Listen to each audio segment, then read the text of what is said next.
நாமத்தில் நன்மை வாழ்த்துக்கள்.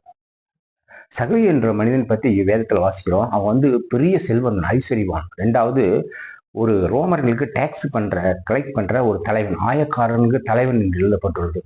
இயேசு அந்த ஊருக்கு வருகிறார் என்று கேள்விப்பட்டு அந்த வழியாக இயேசு போறாரு. அவருக்கு முன்பாக ஓடுறான்.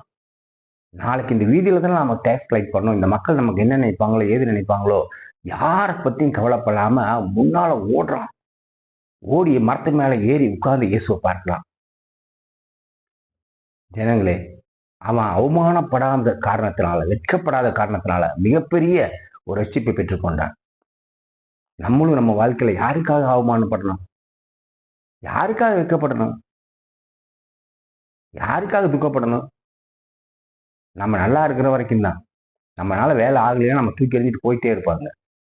நம்ம யாருக்காக வெட்கப்பட வேண்டிய அவசியம் இல்லை. இந்த ஊர் நமக்கு என்ன நினைக்குமோ, பக்கத்து வீட்டுக்காரர் என்ன நினைப்பானோ, அவன் என்ன நினைப்பானோ, இவன் என்ன நினைப்பானோ, அவங்க அது பேசுவாங்களோ, இவங்க இது பேசுவாங்களோ, நம்ம யாரை பத்தியும் வெட்கப்பட வேண்டிய அவசியமே இல்லை. நம்ம ஓட்டத்துல நம்ம ஓடிட்டே இருப்போம்.